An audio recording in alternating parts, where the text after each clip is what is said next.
Welcome to everybody who's joined us so far. I see we're currently at 166 attendees. We're just going to give it a minute or so for more people to join us. We've got over 700 people registered to join us for the webinar from the UK and 30 countries around the world. So you'll have to forgive me just for waiting just a couple of minutes for those people to start coming into the meeting.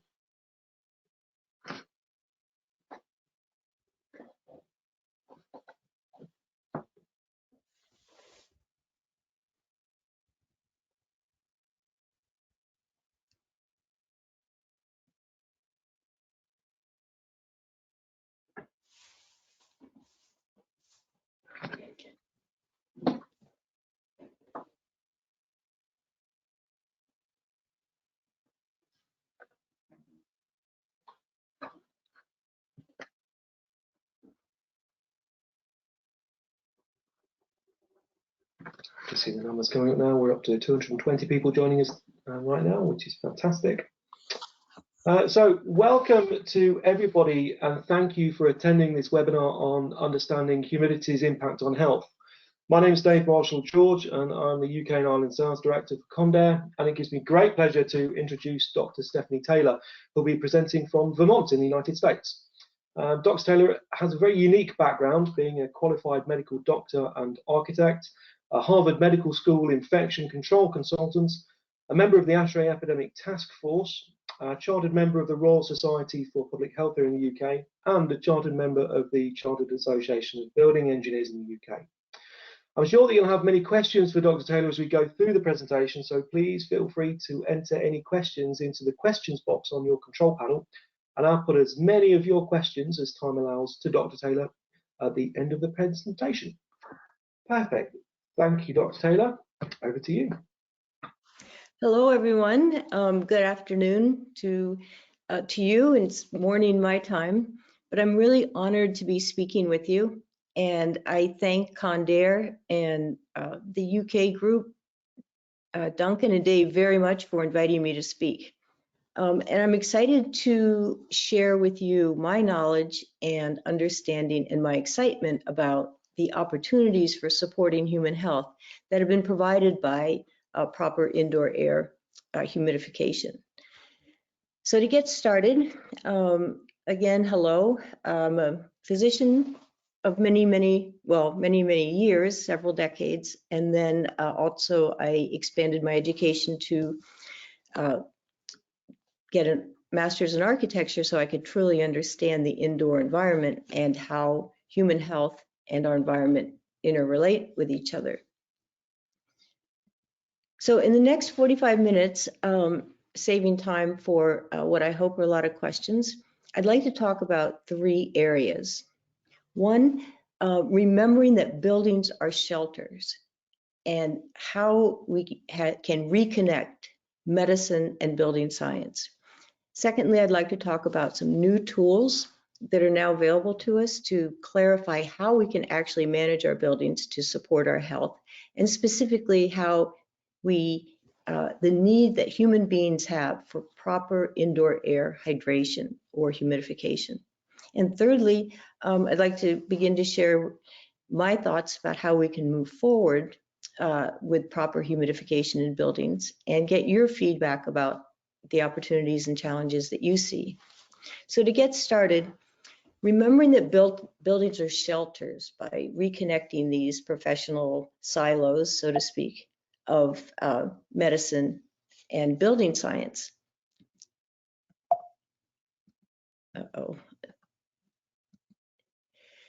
So right now, or prior to this reunion, medicine is in one silo. You know, as a physician, we wait for people to get sick for the most part.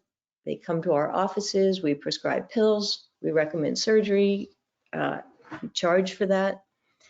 And meanwhile, building and building science is sort of in a different silo with an emphasis on real estate values, an emphasis on sustainability, low energy consumption to reduce outdoor air pollution, all of which are very reputable goals. However, what can we learn if we begin to study human beings in buildings And what opportunities will that create for designing and managing buildings that actually support our health? So my journey across this professional divide between medicine and architecture really began before I even knew it was beginning. Back when I was a medical student in my 20s, I wanted to have an adventure, so I decided I would go to Papua New Guinea for 4 months and practice medicine as a student. And you can see I was having a fantastic time. It was an incredible adventure. And while I was in New Guinea, I was stationed in the Wewak General Hospital. And you can see from these images that this hospital was a little bit different from what you're probably used to seeing in the UK. It was different from what I was used to seeing in Boston. The family members would stay in the beds and help take care of the patients. You can see the men's tuberculosis ward. The beds were very close together. Florence Nightingale would have been mortified by that, but she would have been happy by the outdoor air ventilation that was occurring. And then on the right, you see the operating room with me standing there looking at the patient. I had flip-flops on my feet, which is what everyone wore in the operating room. The surgical nurse wasn't wearing gloves at that point. So when I was in Papua New Guinea, I thought, boy, this hospital doesn't look very clean. And yet, in the journal that I kept while I was there, I realized that these patients did quite well. They didn't get extra infections while they were in the hospital. They went home pretty quickly.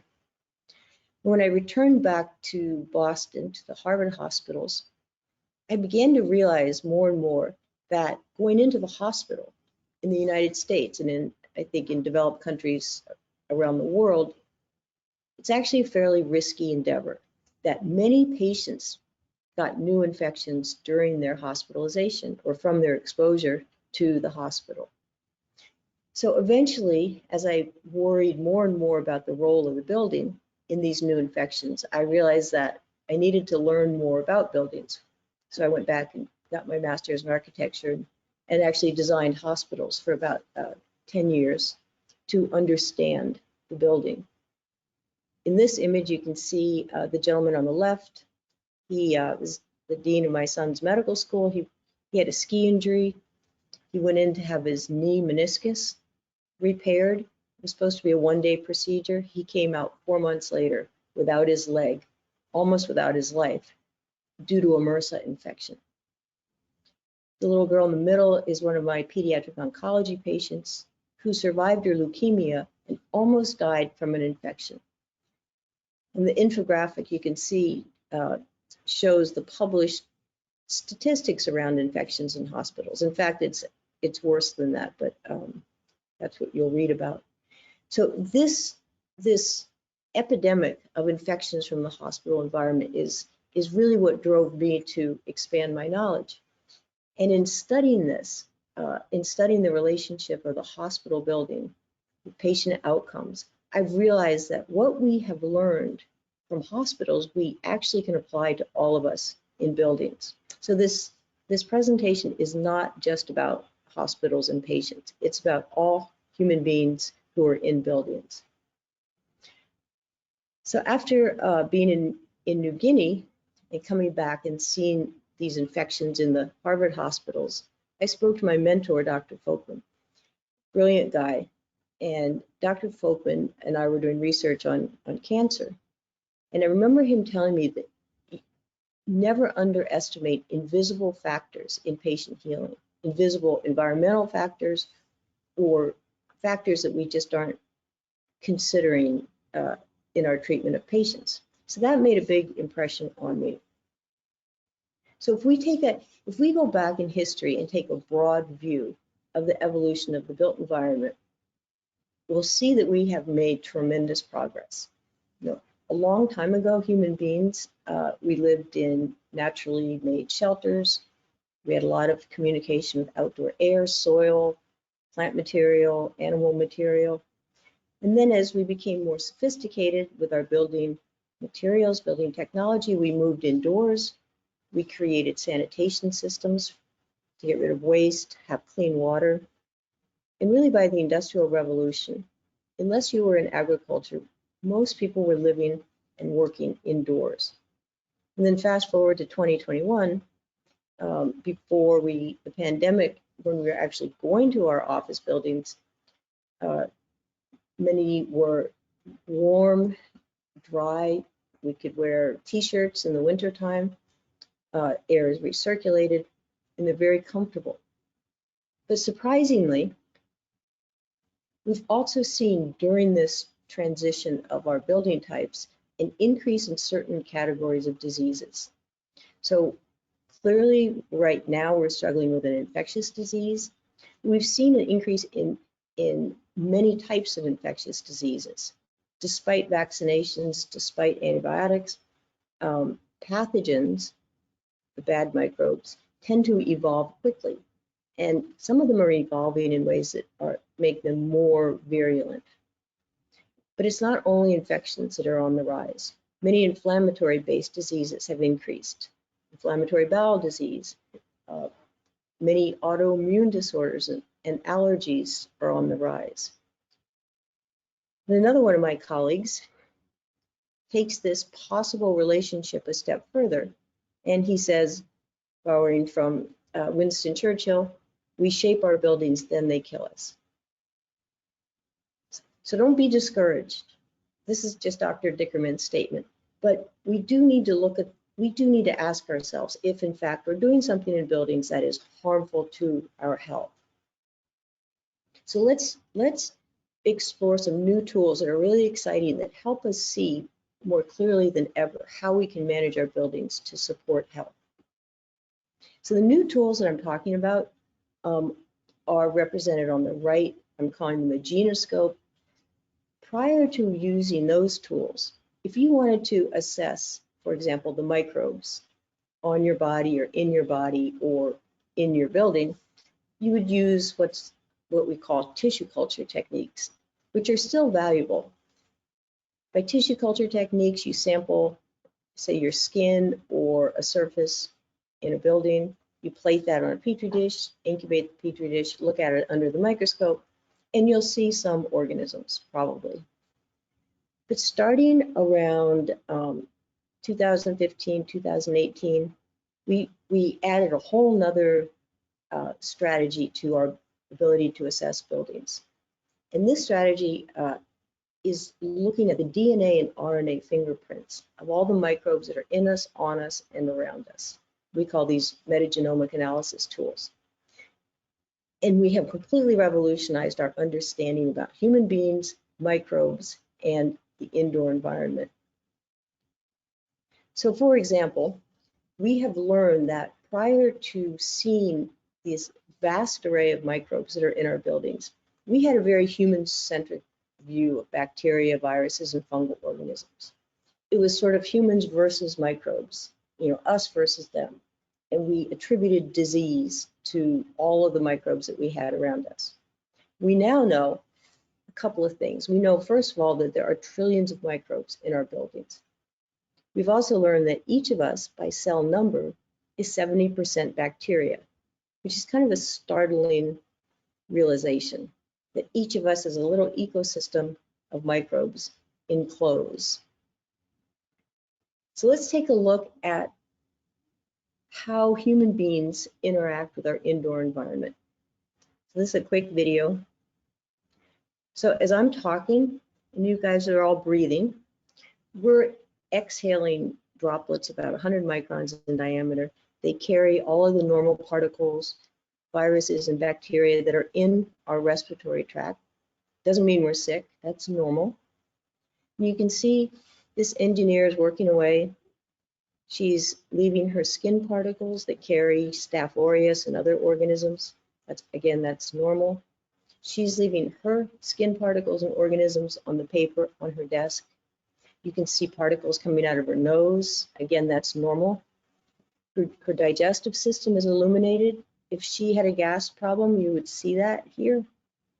And you can also see that she leaves her particles on surfaces and in the air. And there's quite a bit of exchange between surfaces and airborne organisms and particles. And then depending on how tightly sealed the building is, you will have more or less exchange between indoor air and outdoor air. So this is a a more granular view of a building occupant based on these new tools. So we have learned by using metagenomic analysis that our previous attitude about microbes was incorrect. We gave them an unnecessarily bad reputation. We used to think it was microbes versus humans, and all microbes were pretty much disease causing. We now know that's incorrect, and that most microbes, 95% of the bacteria, viruses, and fungal organisms around us are good for us. But obviously they're all not, or hopefully I'd be over there in the UK presenting to you. So we have to be careful when we manage our buildings that we don't stay with our erroneous thinking that we should eradicate all microbes. We can't do it and we don't want to do it. We just want to minimize the presence of the ones that make us sick. And in fact, I show you this image not just because I love dogs and have one of them right here under my desk, but dogs and other mammals actually carry a very healthy, they have a very healthy microbiome. So one of the easiest and most fun things you can do is get a dog and bring your dog into your home or your office. Probably not the hospital, but dogs have very healthy microbes. We've also learned using these metagenomic analysis tools that when we go into a building, each of us sheds about 37 million microbes per hour into the building. Now, that sounds kind of disgusting, but it's really not. That's just normal. We've also learned that depending on how a building is designed and ventilated and used, that the indoor environment actually will select the organisms that can survive. And those surviving organisms will then colonize the building and set up microbial communities, known as the building microbiome. So if you think about this, it means that the indoor environment is now the most powerful force that's shaping the survival of microbes, which subsequently affect our health. So that gives you a sense of how important it is to manage our buildings for human health. And we now know that it's not only the air that selects for surviving microbes. Surfaces also play a role in this. And one of the big surprises, which has been revealed again and again, even during this COVID-19 pandemic, is that natural porous surfaces that have microchannels that can absorb water vapor, those porous surfaces actually enhance the survival of the good microbes versus synthetic non-porous surfaces, which are very dry and hydrous, and they select the organisms that can survive those sorts of stresses. And those organisms also happen to be the ones that are the most pathogenic. So bottom line is, you don't want to have smooth synthetic surfaces throughout your building. Maybe on high touch surfaces, that's appropriate, but buildings that are constructed with concrete, wood, granite actually have more of a capacity to support healthy microbes. So let's fast forward to where we are now. Right now, we're 2021, we're struggling with this COVID-19 pandemic. One of the things that's really interesting about the coronavirus, the SARS-CoV-2, is it's in a category of viruses known as single-stranded RNA viruses. And in fact, all of the pandemics that have afflicted human beings have been in this same viral family. They've been, all of these pandemics listed here and others were caused by single-stranded RNA viruses. And the thing that's interesting about this family of viruses, and the thing I want you to understand, is that single-stranded RNA viruses mutate very frequently when they replicate. I say it's sort of like my son when he did his papers in the 8th grade. He wouldn't proofread his work. And in the same way, a single-stranded RNA virus doesn't proofread its genetic replication during the division cycle. And the consequence of this lack of proofreading is that many mutations are formed. And when one of those mutations finds an environmental niche that it can survive in, that it was previously inhospitable, that virus can populate the area and spread quite rapidly without competition from other microbes. So what we want to be really careful about is that we don't create environmental microclimates or micro niches that support pathogenic viruses and bacteria. So how do we know? How do we know if in fact we're managing our indoor air and our buildings to support the good microbes and to diminish the presence of the bad microbes? So I want you to just stop and think for a minute about how you would set up a research study to look at human health in the indoor environment. So to do that, we need to collect data not only on energy consumption in the building, but we need to collect data on all of the building parameters that could possibly affect human health. At the same time, we need to collect data on human health metrics. So a really good place to study people in buildings is actually a hospital. I'll show you why.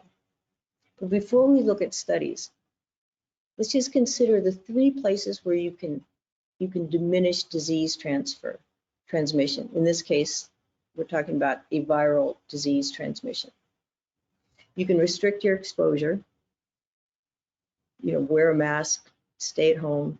You can manage your indoor environment so you can decrease transmission of infectious pathogens through your buildings.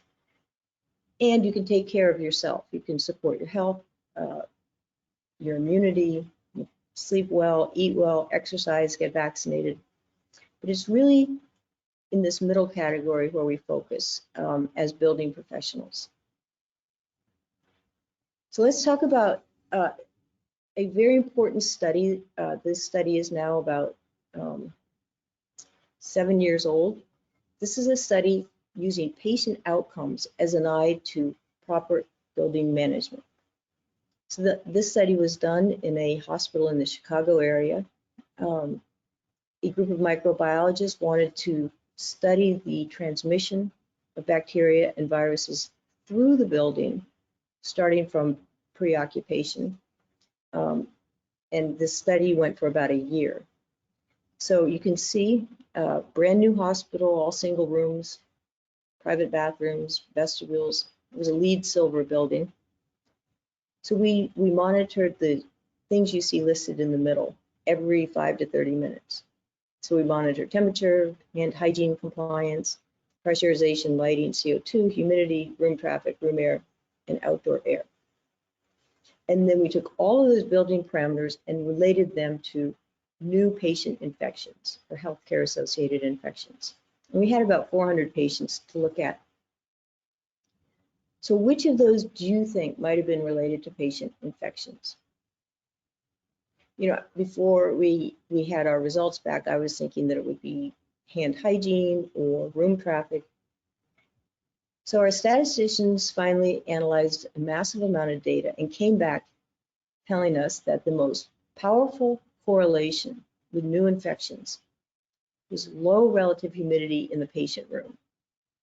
So you can see on the x-axis, this starts in the winter time, goes to the summer, back to the next winter.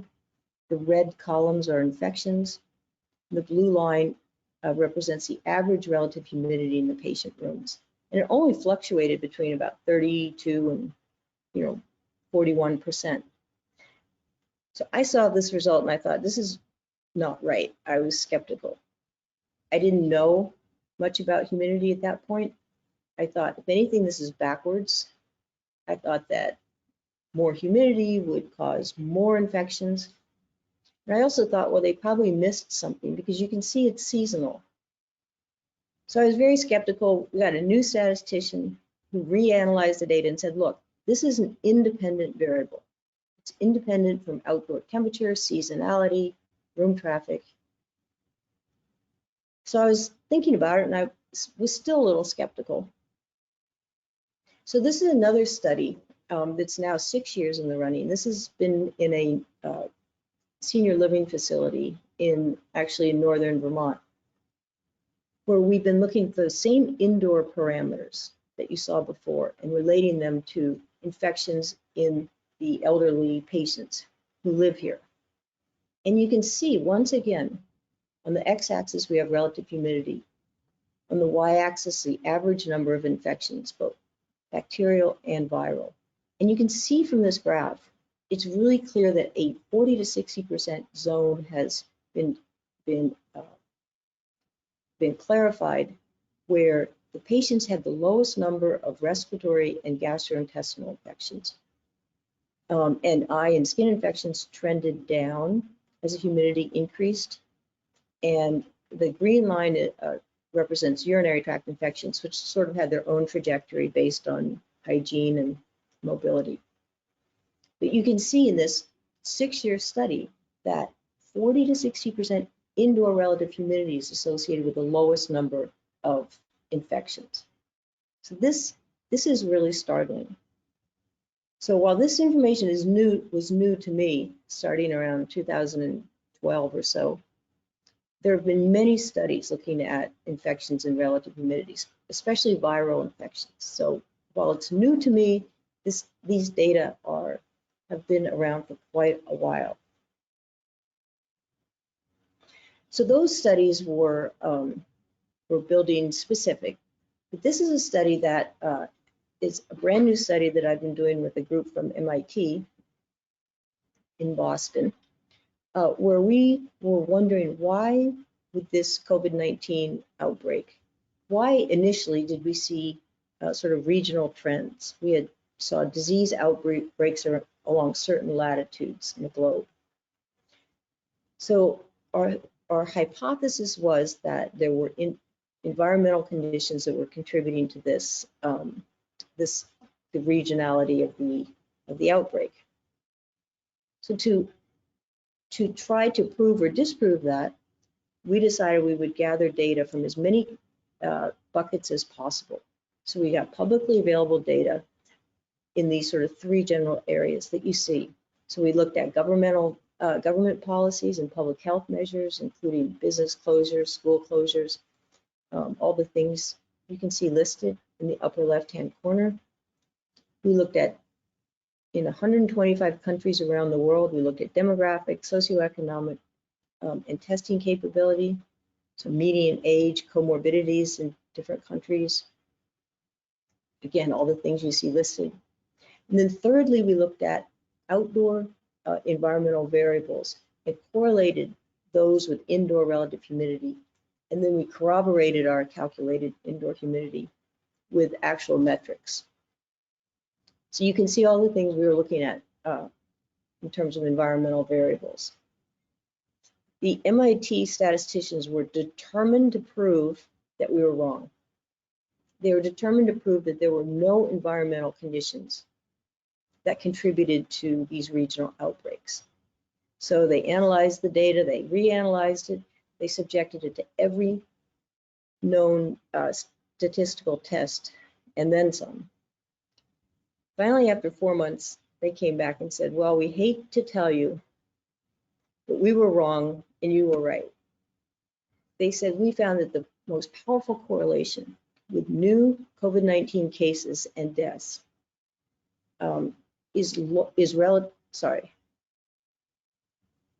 the COVID-19 new cases and deaths were lowest when the indoor relative humidity is 40 to 60%. This is in the northern hemisphere, the southern hemisphere, and in tropical countries.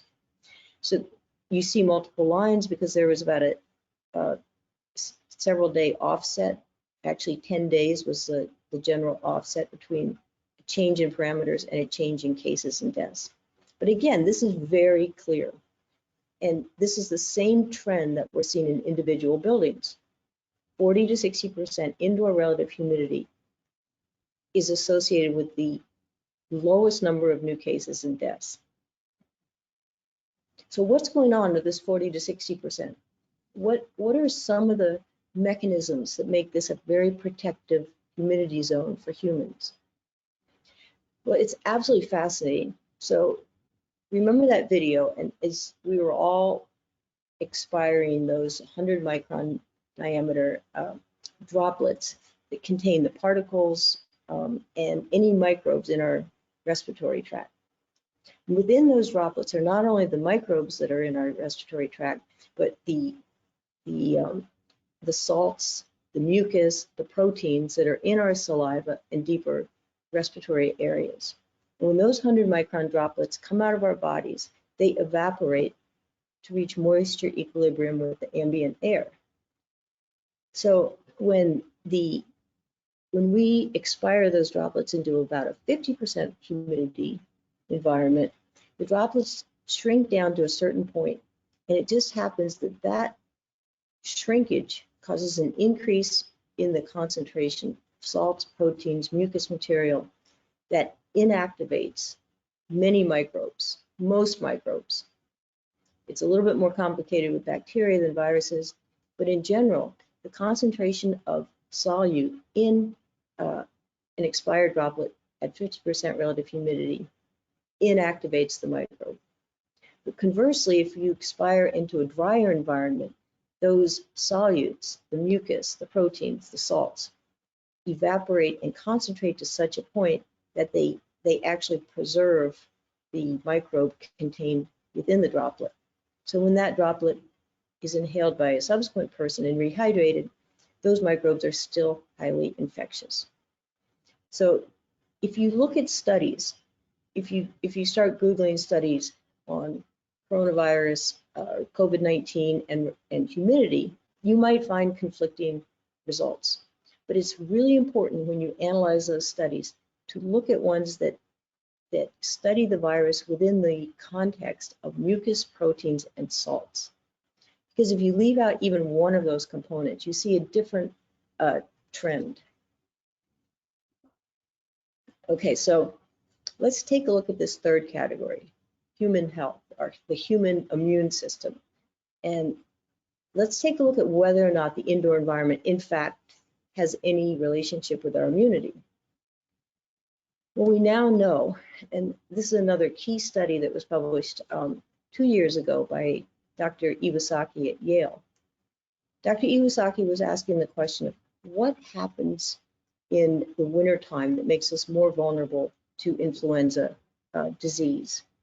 So to study the relationship between the indoor air and influenza disease, she actually used genetically engineered mice that have the same immune response as humans. So of all the indoor parameters, she boiled it down to evaluating the effect of low relative humidity on our immune system. What she found is, again, absolutely remarkable. She found that all of the normal strategies, all of the normal protective mechanisms that the human body has to prevent us from getting sick were optimized at 50% humidity and impaired at low relative humidity of 20%. So for example, think about the protective mechanisms that your body has. So the first one is the mucus that lines our respiratory tract. The mucus is designed to be sticky, so it traps particles before they reach your lungs.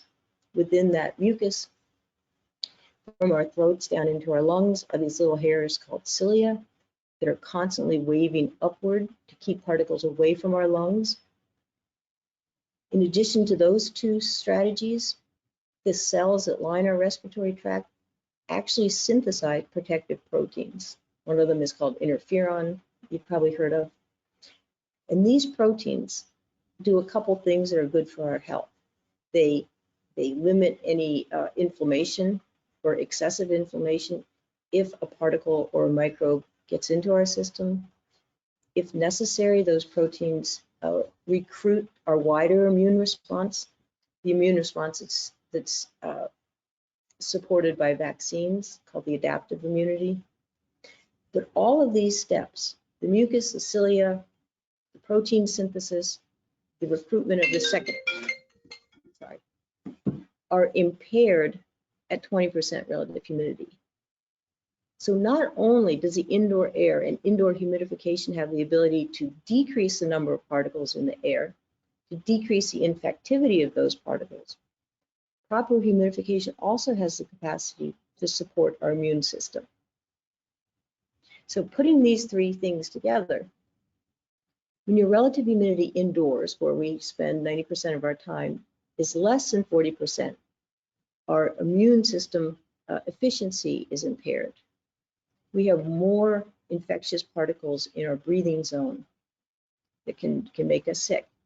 And the viral, the virulence or the infectivity is increased in low relative humidity environments. Conversely, if you properly manage your indoor humidity between 40 and 60%, your immune system works better, you have fewer particles in your air, in the air, and the ones that are there are less infectious. So here, these are three different sort of angles on why we need to keep our relative humidity between 40 and 60%.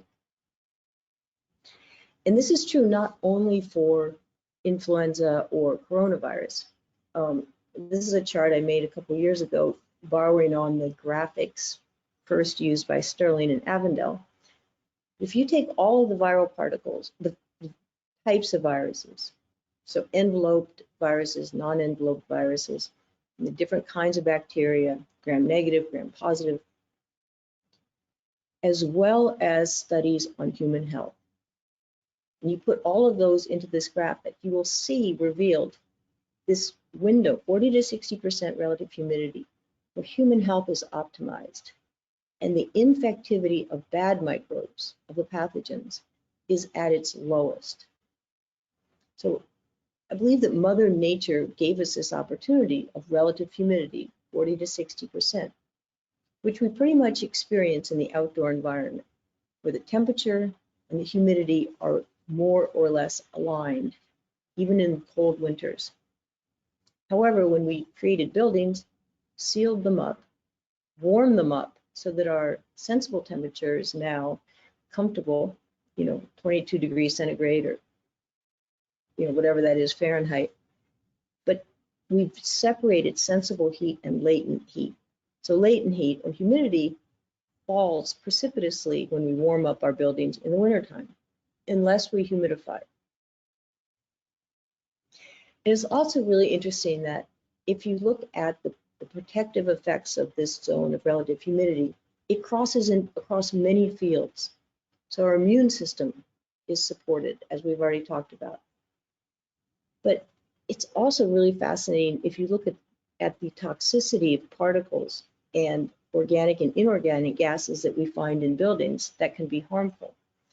Relative humidity 40 to 60% minimizes the danger from particles, minimizes the danger from radon, ozone, nitrous oxide.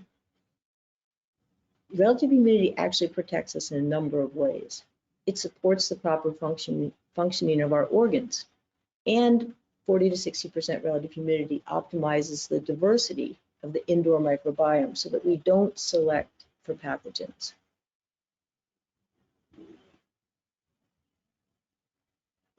Let's see, I'm doing time-wise.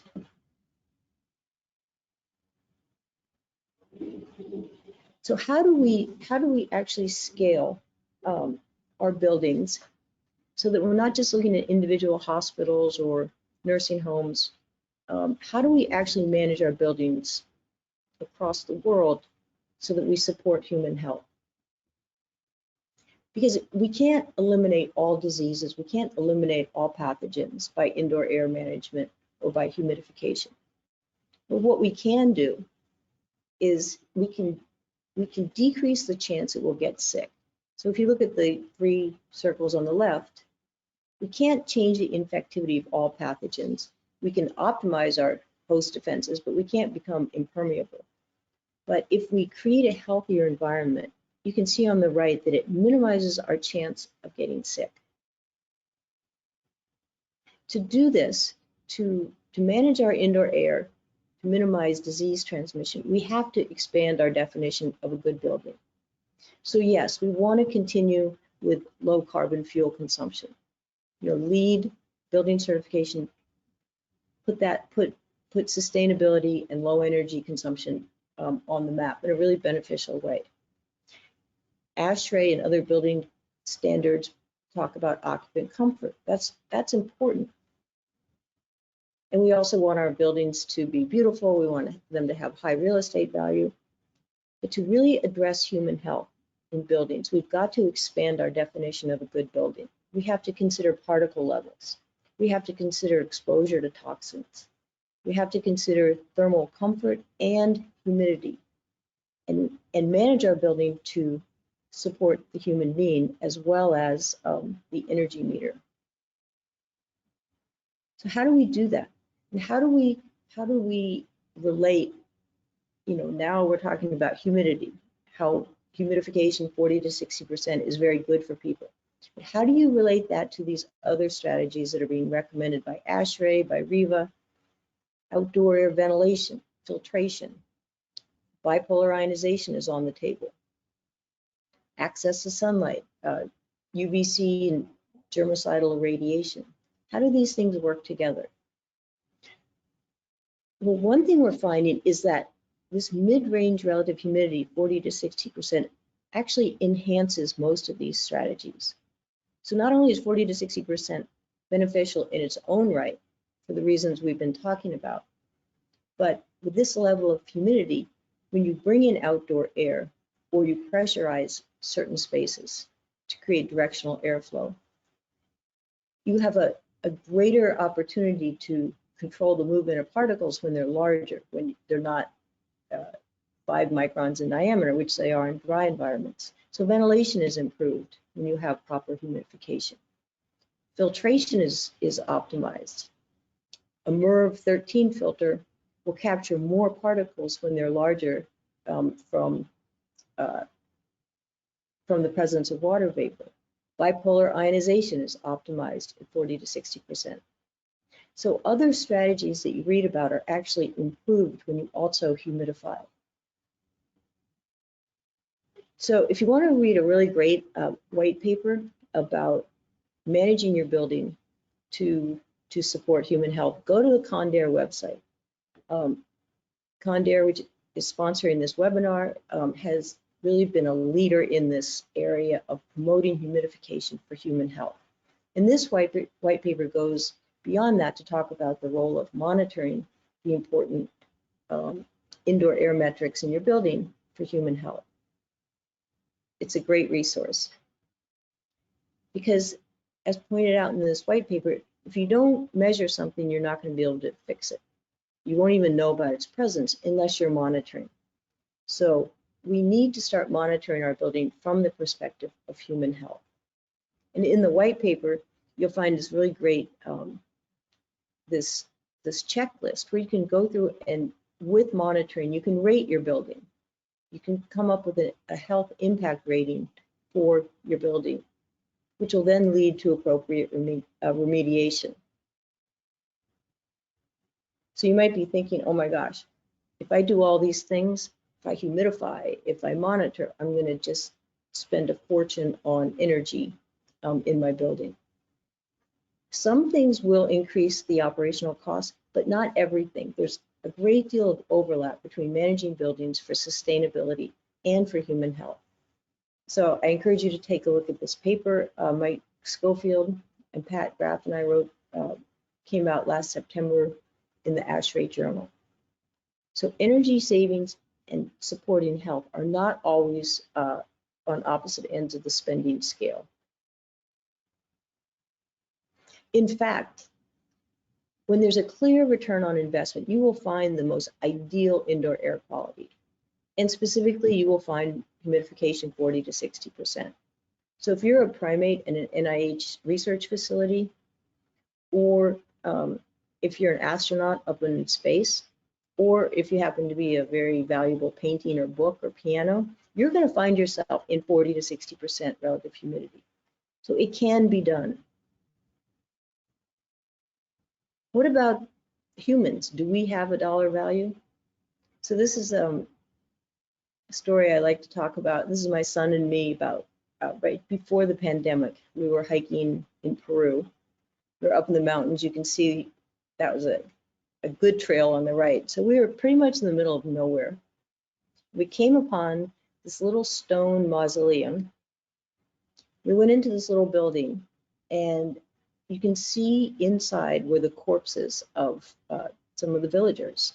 So they'd been embalmed and then covered with this cheesecloth material. But you can also see a hygrometer and thermostat on the left and a humidifier, dehumidifier on the right.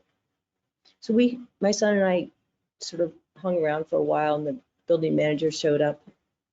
And I asked him, I said, so what are your temperature and humidity goals for these corpses? And he said, well, we like to maintain the humidity, the relative humidity between 40 and 60% because the corpses do better. And I thought to myself, do we really have to wait until we're dead to support our buildings for optimal whatever? Why don't we do this while we're still alive? And in fact, when I go back to the story with my mentor, Dr. Folkman, we published this paper actually in Nature, the British Journal. And what Dr. Folkman in fact told me at that time, he said, I want you to build a hygrometer to measure relative humidity. And I was a third-year medical student. And I said, what's a hygrometer and what's relative humidity? And he said, didn't they teach you that in school? And I said, no, I don't know anything about it. So he explained about a wet bulb, dry bulb, and he explained to me about the importance of relative humidity for in this case, our mice in the research, but also for human beings. He was very visionary.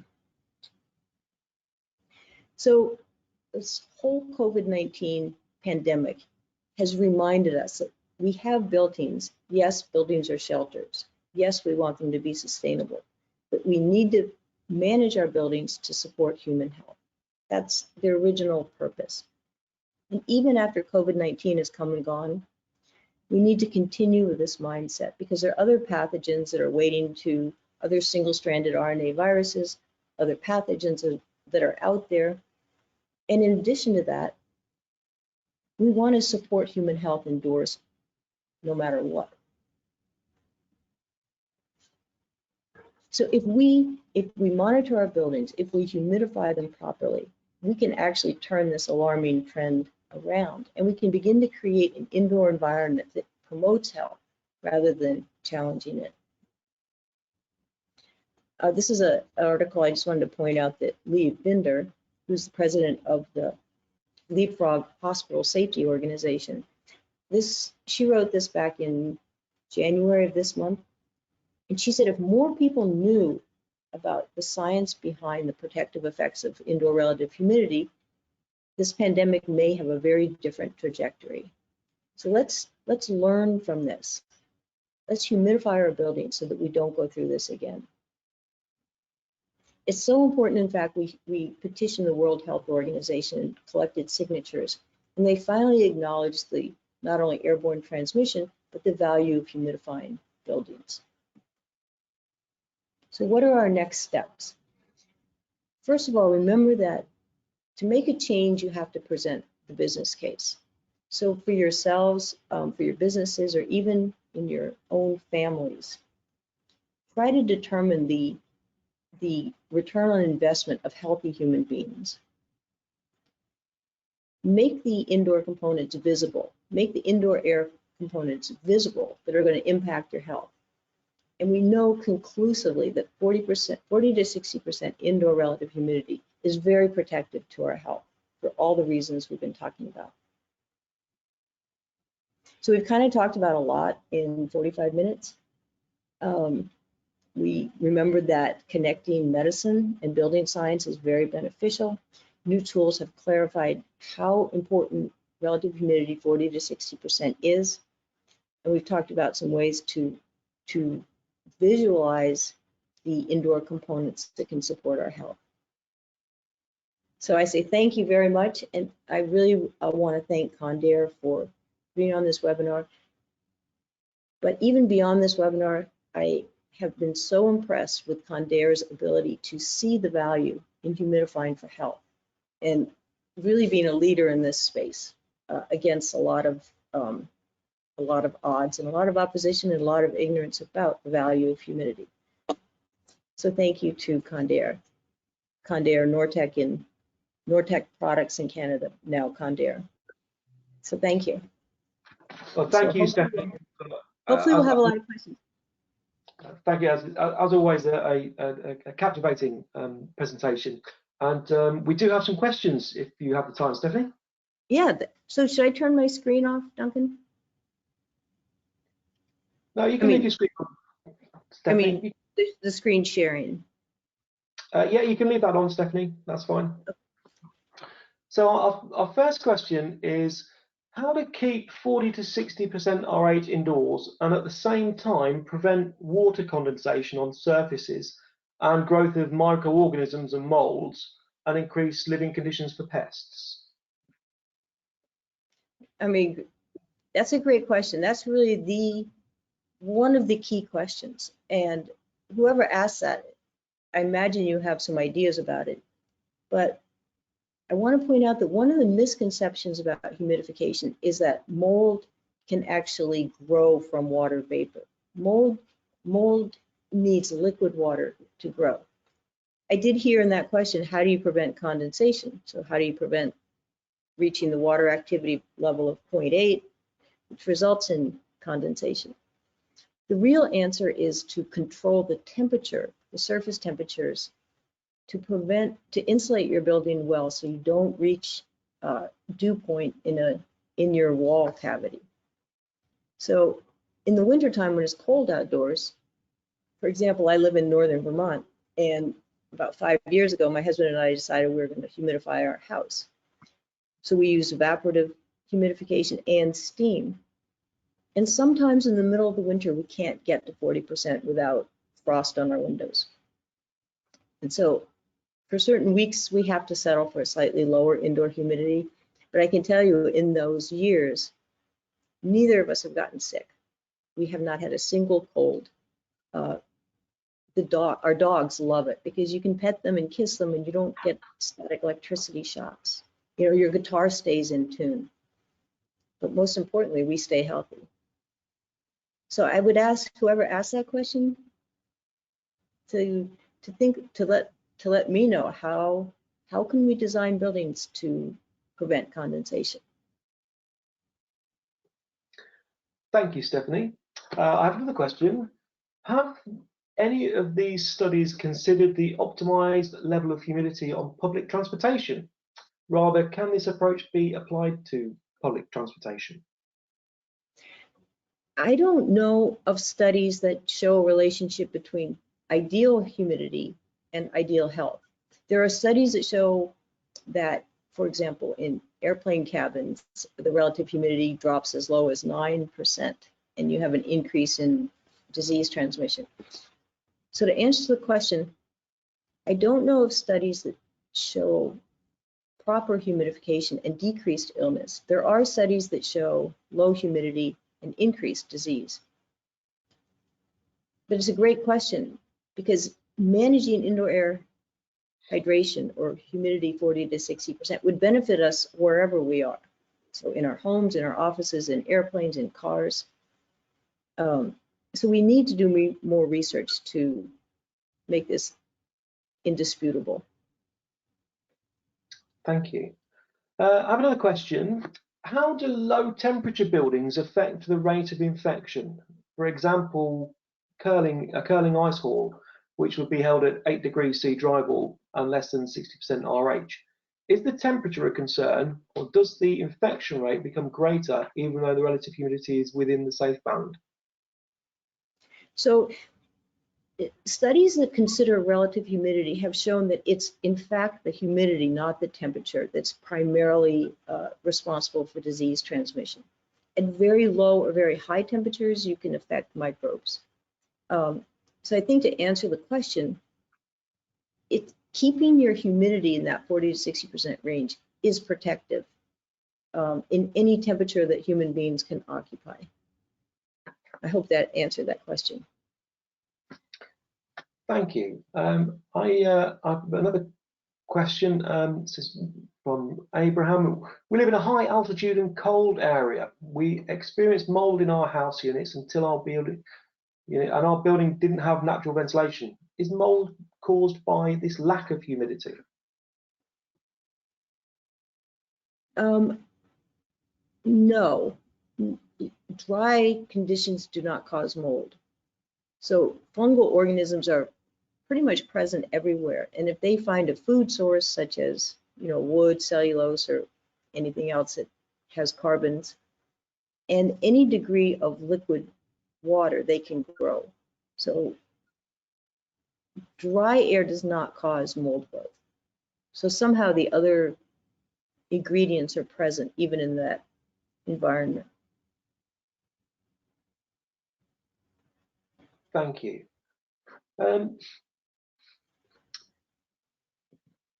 What sort of diseases can have an effect, can having controlling the relative humidity effect beyond COVID? So any disease that's caused by either the infiltration of microbes, of pathogens, so viral diseases that are inhaled will be prevented to some degree by keeping your immune system hydrated. Diseases that result from an infiltration through the skin barriers will be diminished with proper humidification. And all of the disorders that are related to inflammation, cardiovascular disease, inflammatory bowel disease, even diabetes we now know is related to inflammation. So I don't mean to say that humidification 40 to 60% will save us 100% from all diseases, but any disease that's related to particles or pathogens will be diminished in the presence of proper humidification. And moving beyond inflammatory or infectious-based diseases, we've also learned that when your body is as little as 1 to 1.5% dehydrated, which occurs in about 8 hours in a 20% humidified building, your organ hydration levels drop, and the effect of even very mild dehydration on your cognitive abilities is quite striking. So, for example, people get tired when they've been in a dry building for, say, 6-8 hours. Their hand-eye coordination is somewhat diminished. Your vision is diminished. And even symptoms like anxiety and mild depression tend to occur when you're slightly dehydrated. So if you think about the impact of relative humidity, even on your neurological system, it's a whole nother reason to pay attention to your humidity levels. Many people are on medication for anxiety or depression, serotonin reuptake inhibitors. We now know that when you're slightly dehydrated, your brain serotonin levels diminish. So if you're in a dry environment and you're taking a medication to increase serotonin, you're kind of creating conflict within your body. Humidifying your building will help even neurological disorders. Wow. And one final question, if I may, Stephanie. Does personal hydration, the amount of water that you drink, negate the need to humidify the air? I'm so glad someone asked that. So oral hydration will definitely help your body stay hydrated, but oral hydration does not remove the need to have proper water vapor, because don't forget, water vapor supports the hydration of your respiratory, the mucus and the cilia. You would have to have an IV, an intravenous drip going constantly to maintain that level of hydration through, through non-humidification strategies. But don't forget that relative humidity 40 to 60% also decreases the number of pathogenic organisms in the air. No matter how much water you drink, it's not going to affect microbes surrounding you. So oral hydration will improves your body in many ways, but it doesn't take care of all of the benefits that humidification provides. I mean, conversely, you have to drink water. You can humidify your building perfectly. You still have to drink water to stay alive. So the two work together. Excellent. Thank you very much. We've come to the end of our hour slot. Dr. Taylor, I'd like to personally thank you very much for such an informative presentation and your time this afternoon. And if anybody does have any further questions, then feel free to contact myself, and I will pose them to Stephanie. And indeed, if there's any technical questions about humidification or applications, do feel free to contact myself. And at that, thank you again, Stephanie, and I wish you everybody a pleasant afternoon. Thank you so much. Take care. Thank you.